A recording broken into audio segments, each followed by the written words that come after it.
To what extent do you trust your government? Do you think your government would lie to you?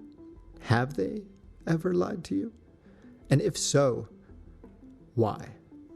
In our episode, How Consumer Propaganda Changed America, we were introduced to Sigmund Freud's nephew, Edward Bernays.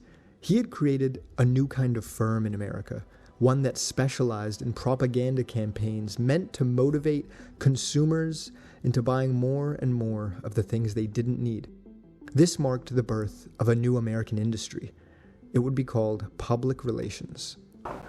Unlike his clients, who included businessmen, celebrities, and notable politicians, Bernays himself was not motivated by fortune, fame, or even political office.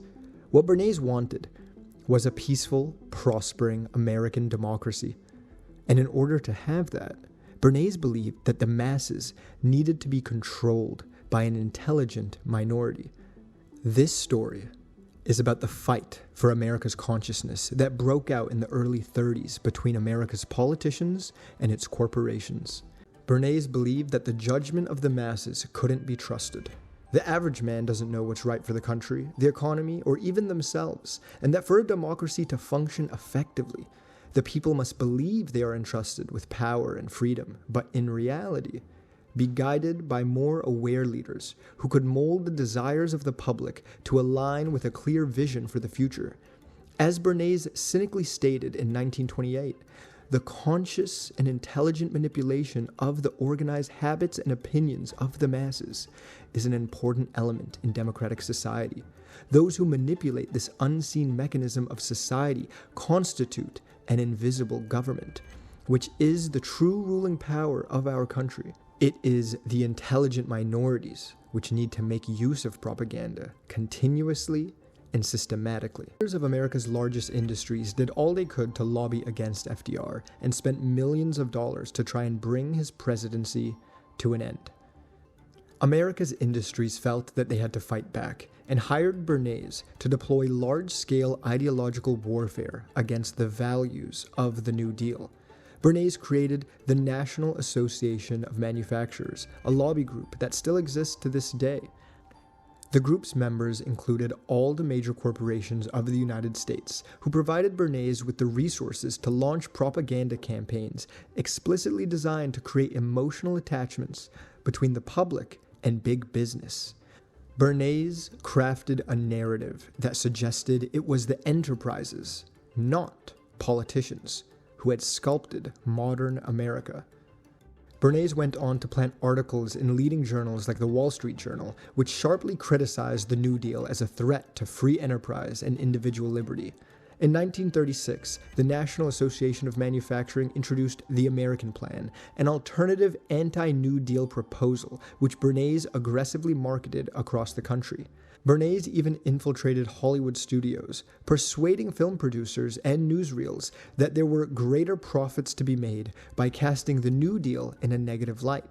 Films like MGM's Gabriel Over the White House and Warner Brothers' Black Legion portrayed FDR as a power-hungry autocrat who threatened American democracy.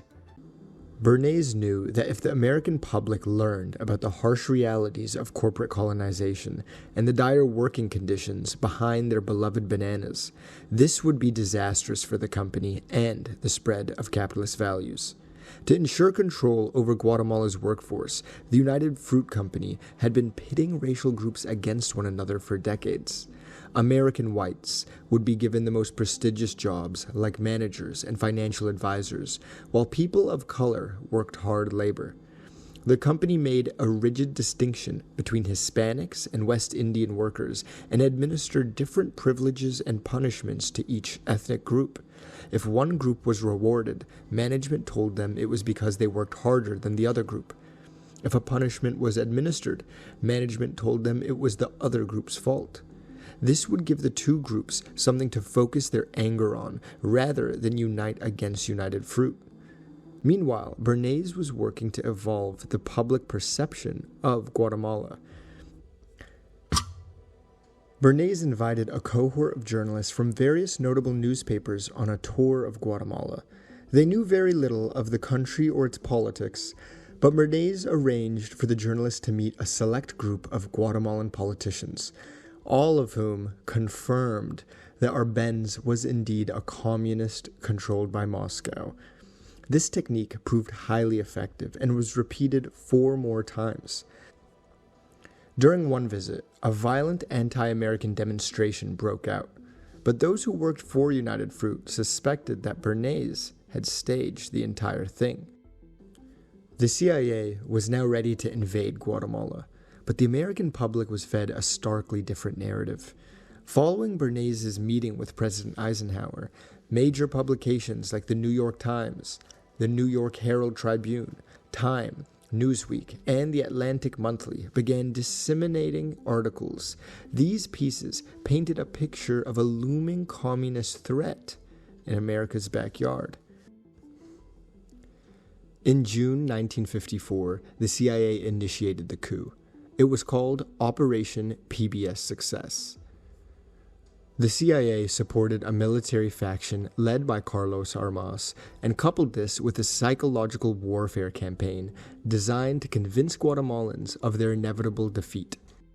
Bernays played a crucial role here, becoming the main information source for major news writers like the Associated Press, United Press International, and the International News Service. These global agencies provided the foundational facts and imagery that other publications around the world used to shape their narratives. So why then, responds Socrates, do we keep thinking that any old person should be fit to judge who should be the ruler of a country? Socrates' point is that voting in an election is a skill, not a random intuition. And like any skill, it needs to be taught systematically to people. Letting the citizenry vote without an education is as irresponsible as putting them in charge of a trireme sailing to Samos in a storm. Socrates was to have first-hand catastrophic experience of the foolishness of voters. In 399 BC, the philosopher was put on trial on trumped-up charges of corrupting the youth of Athens. A jury of 500 Athenians was invited to weigh up the case and decided by a narrow margin that the philosopher was guilty. He was put to death by hemlock in a process which is, for thinking people, every bit as tragic as Jesus' condemnation has been for Christians. Crucially, Socrates was not elitist in the normal sense. He didn't believe that a narrow few should only ever vote. He did, however, insist that only those who had thought about issues rationally and deeply should be let near a vote. Socrates knew how easily people seeking election could exploit our desire for easy answers.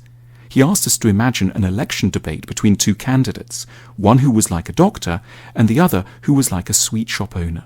The sweet shop owner would say of his rival, "Look, this person here has worked many evils on you. He hurts you, gives you bitter potions, and tells you not to eat and drink whatever you like. He'll never serve you feasts of many and varied pleasant things like I will." Socrates asks us to consider the audience's response. Do you think the doctor would be able to reply effectively? The true answer, "I cause you trouble and go against your desires in order to help you," would cause an uproar among the voters, don't you think? We have forgotten all about Socrates' salient warnings against democracy. We have preferred to think of democracy as an unambiguous good rather than as something that is only ever as effective as the education system that surrounds it. As a result, we have elected many sweet shop owners and very few doctors.